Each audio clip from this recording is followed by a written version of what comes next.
Welcome to face master கம்மி ஆரத்தி பார்க்க போகிறோம்னா எக்காரத்தை கொண்டு பார்த்தீங்கன்னா சசிகலா ஓபிஎஸ்ஸை இணைக்க மாட்டேன்றதில் பார்த்தீங்கன்னா பிடிவாதமாக எடப்பாடி பழனிசாமி இருக்காரு. அதன் விளைவு என்ன ஆச்சுன்னு பார்த்தீங்கன்னா எல்லா முன்னாள் அமைச்சர்களும் ஓபிஎஸ் பக்கம் போகிறதுக்கு தயாராக இருக்காங்க. குறிப்பிட்டு ராஜேந்திர பாலாஜி பார்த்தீங்கன்னா தென் மாவட்டங்களில் அவர் ஒரு முன்னாள் அமைச்சர். அவர் என்ன நினைக்கிறாருன்னா நம்ம எடப்பாடி பழனிசாமி நம்பி தேவையில்லை, ஏன்னா நம்ப தேவையில்லை, ஏன்னா தென் மாவட்டங்களில் அவருக்கு செல்வாக்கு இல்லை, சசிகலா ஓபிஎஸ் தயவு தான் நம்மளுக்கு தேவைன்ற மாதிரி பார்த்தீங்கன்னா அவரும் யோசிக்கிறாரு. எம்ஆர் விஜயபாஸ்கர் பார்த்தீங்கன்னா ஒரு ஆலோசனை கூட்டம் போட்டிருக்காரு. அவர் என்ன சொல்கிறார், இனி எடப்பாடி பழனிசாமி நம்பாதீங்க, நம்ம வேற கட்சி போயிடலாமன்ற ஒரு எண்ணத்துக்கு நான் வந்துட்டேன்ற மாதிரி பார்த்தீங்கன்னா ஆலோசனை கூட சொல்லியிருக்காரு. அதாவது செந்தில் பாலாஜி மாதிரி திமுக போகிறதுக்கும் அதிகப்படியான வாய்ப்பு இருக்குது, இல்லை ஓபிஎஸ் பக்கம் போகிறதுக்கும் அதிகப்படியான வாய்ப்பு இருக்குது. வேலுமணி அதிருப்தி இதெல்லாம் பார்த்தீங்கன்னா வச்சு பார்க்கும்போது எடப்பாடி பழனிசாமிக்கு சிக்கல் தான்.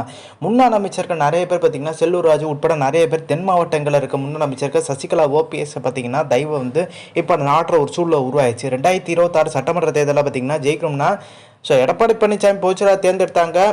அவர் பார்த்தீங்கன்னா இவங்களோட டம்மி ஆக்கி விட்ருவார்ன்ற ஒரு நம்பிக்கை இருந்துச்சு. ஆனால் டம்மி ஆகவே இல்லை. தொடர்ந்து பார்த்தீங்கன்னா எடப்பாடி பழனிசாமிக்கு தலைமைக்கு ஒரு நிரந்தரமான ஒரு தலைமையாக பொதுச்செயலராகவும் அமர முடியல. எடப்பாடி பழனிசாமியோட பார்த்தீங்கன்னா வழக்கில் மிகப்பெரிய லெவலில் நெருக்கடி கொடுக்காது ஓபிஎஸ். அதே மாதிரி பார்த்தீங்கன்னா அவரால் நாடாளுமன்ற தேர்தலில் ஜெயிக்க முடியாமல் போனது. ஒரு மாவட்ட செயலாளர் கூட மாற்ற முடியாமல் இருக்குது.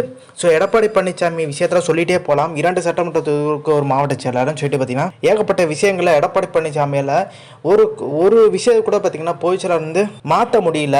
அதே மாதிரி சார்பு அமைப்பு பார்த்தீங்கன்னா ஒரு 18 இருக்குது. அதில் பார்த்தீங்கன்னா எதுவுமே செயல்படல, வழக்கறிஞர் பிரிவு மட்டும் தான் செயல்பட்டு இருக்கு.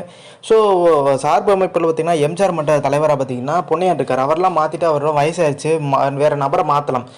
அவரை கூட மாற்றுறதுக்கு எடப்பாடி பழனிசாமி தயங்குறாரு. இன்னொரு விஷயம் பார்த்தீங்கன்னா தன்னோட மகனை கட்சிக்குள்ளே உயர் பதவியில் கொண்டு வரணும், மிதுனை கொண்டு வரணுன்றது ஒரு எண்ணம் பார்த்தீங்கன்னா எடப்பாடி பழனிசாமிக்கு இருக்கு. இந்த மாதிரி விஷயங்களை தான் எடப்பாடி பழனிசாமி மிகப்பெரிய ஒரு பின்னடைவு முன்னாள் அமைச்சர்கள் அதிருப்தி ஆனதுக்கு முக்கியமான காரணம் சொல்றாங்க. இந்த இன்ஃபர்மேஷன் முடிச்சா like share subscribe. Thanks for வாட்சிங் திஸ் வீடியோ.